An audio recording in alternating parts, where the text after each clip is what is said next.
Good day, guys. Thanks for visiting Richard's Corner. My name is Richard, and we have another haul reveal from my friends at the Value Village here in Winnipeg, Manitoba, Canada.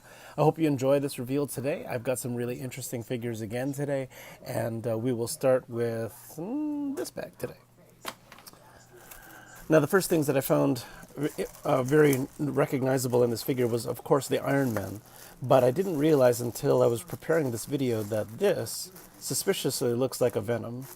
And then there's a Max Steel figure here. So let's just take a closer look at everything. And I did do a little bit of research before the video here, and I will show you something really unique about this Venom. So let's just start off with this guy. Look at this crazy figure. Okay, so I did some checking around, and this is actually a figure from 1997. It's actually a deep sea Venom. You can see the aquatic fins that have sort of evolved onto this unusual figure. But just look at the amazing paint job on this guy. Not all black and white, very burgundy purple kind of color with the golden and black spider symbol on there.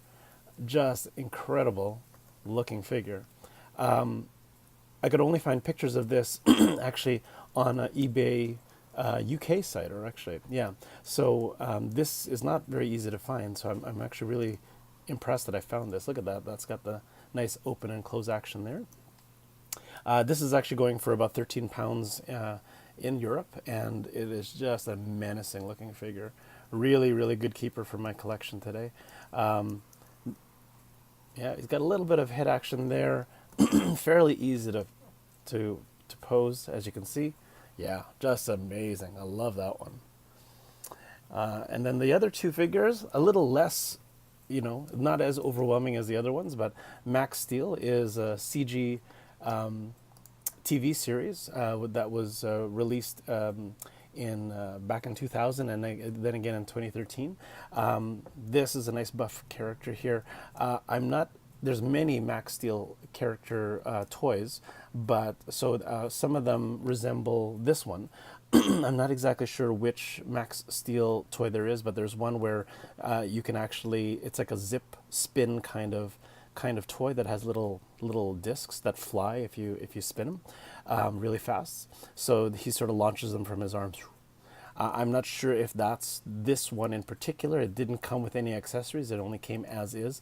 But the holes sort of suggest that maybe it was mounted for the discs that would spin, and then you would fling the zip line out, and they would spin the little disc, and it would fly off. So it'd be pretty cool.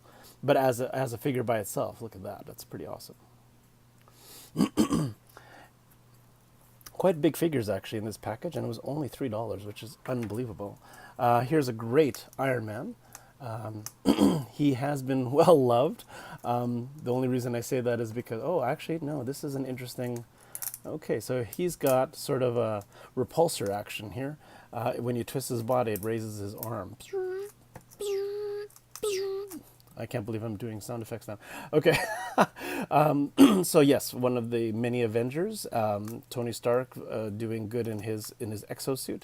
I kind of like that actually. Like if you looking into the camera, that's actually pretty neat. But it does make it difficult for him to like be posed in a natural position. You have to actually hold him in that position.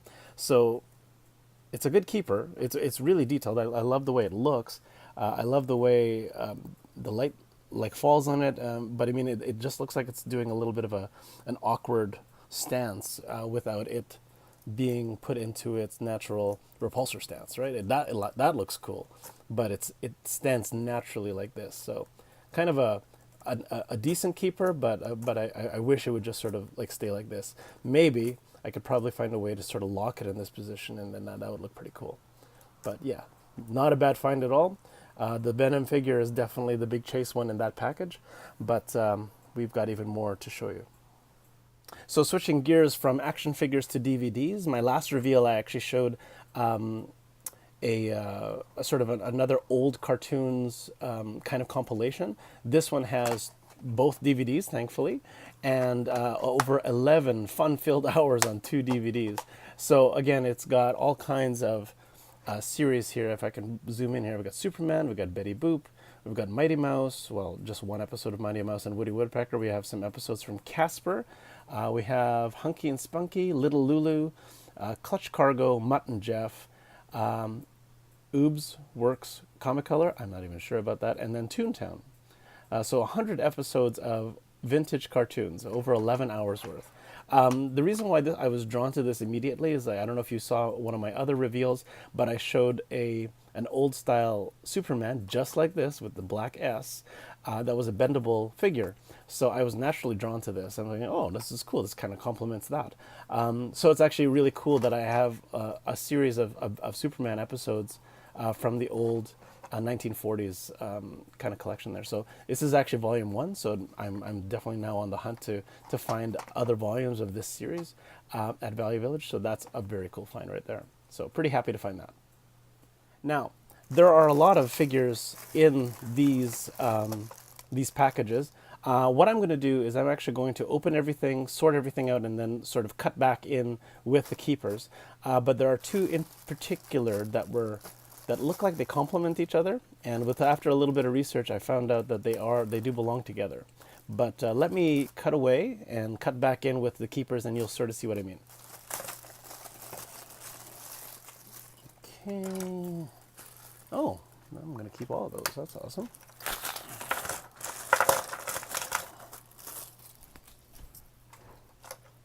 Whoa, I'm pretty excited about those. No, little dog thing. Kitty cat, no. Kitty cat, no. No. No. Yes. Okay. So now I've sort of sorted through the two packages that I had just so that I can sort of jump right into the reveal here. So some really cute keepers to start off here. We've got a nice little couple minions from the Happy Meal series, which is really cool. The banana is actually a gun, so but it's missing the projectile. But these two guys from the Minions movie are pretty awesome there. I love them. So I also have this guy from Ice Age 3, The Age of Dinosaurs. That's actually Buck, the one-eyed weasel, and he's a dinosaur hunter who joins the herd with Manny and Sid and Diego. So that's pretty cool. Then I've got this little Batman here. It looks like he's from a vending machine, actually. Actually, no. Usually the vending machine ones, it's actually a ball that comes apart and then the legs and body come together. But this is actually all one piece of plastic. I believe it might be a blind bag find. So that's kind of cool. I like that Batman. That's cute. Before we get to the main figures here, we've got some more Happy Meal Teenage Mutant Ninja Turtles. A little bit over the top with these ones. They're not usually things that I would seek out, but pretty cool figures nonetheless with the gadgets there and the weird sword action, rotating action here. This one is more of more my style. I like it that it's more of a just sort of a display piece, and I like that it's got a little bit of nunchuck action there with the button in the back here. Let's see if I can make it go. Yes, well, sort of. So I like that. So a nice couple Leonardos and a Michelangelo there. So in a previous reveal, I showed that I actually found a Batgirl from the DC Superhero Girls series, and how much I admired like just the figures for the sake of action figures, that they were really cool and I thought really nicely stylized figures. Even if they do have the doll hair and they are geared towards girls, I just think they're cool figures. So I have a second one now, so maybe this will find its way over to the Overflow marketplace. But I do have a new character whose hair I've really got to fix. This girl's name is Bumblebee, and she's actually the equivalent of Marvel's Wasp.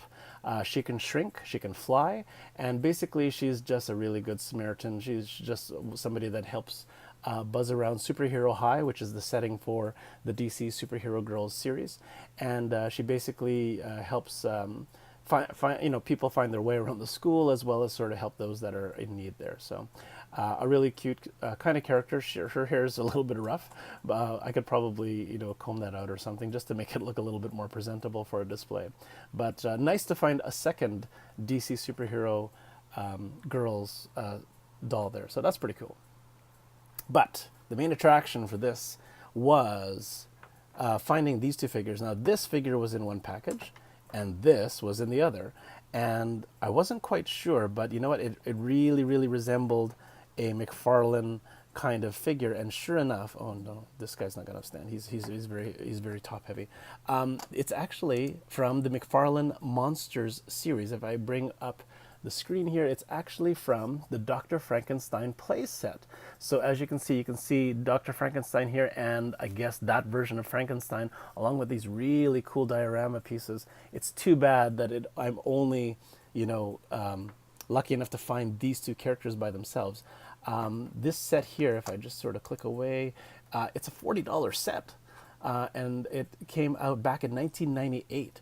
So, whoops, these are very, very vintage-ish, you know, like, but look at the detail. Like, again, McFarlane, known for immense amount of detail, very creepy. Like, look, ooh, that's crazy. Something out of Resident Evil almost, right? It does have limited, oh wow, that's really cool. Limited joint movement here. It doesn't stand very well though. So obviously, no, it doesn't even have it doesn't have any holes on for a bottom. So I guess you just sort of have to balance it somehow. But yeah, he lumbers along there, and he's just a really cool character. And then of course Dr. Frankenstein, I get with the splattered blood, which is really really creepy and disturbing. Obviously, you know, after a successful experiment, I guess. But look at him, like just the take on Dr. Frankenstein, like that is not anything like the old 1940s Frankenstein that we're used to. Definitely a very modern take, but not even so modern a figure. I mean, this is 1998. It's 2017 now, guys. This is a 19-year-old figure. So this is a really cool find for me. Again, I'm not usually concerned about worth. I'm just sort of curious about what it would cost to try to get something like this. Considering that if you did want to buy it off of eBay and it would be $40, finding these two in separate packages, each package about $2.99 each, I think this is a really super good find. So I think I did very well there. So this is Richard from Richard's Corner signing out for now. This concludes this reveal there. Aha, I got them standing. I hope you enjoyed this one. This one is, you know, just short and sweet, but some really awesome finds. Like Value Village just never ceases to amaze me what I will find there. You know, everything from the cute and cuddly to just like the most disturbing figures, to everything in between. You know, Value Village is just one awesome, thrifty place for collecting. So I wish you happy hunting and happy collecting. I hope that your thrifty collection is growing just like mine. Please stay tuned for more videos, including another Overflow Marketplace video. I do have much more to sell so that I can make room for more of these awesome reveals. So again, Richard from Richard's Corner signing out. We will see you in the next video. See you next time, guys. Thank you for visiting.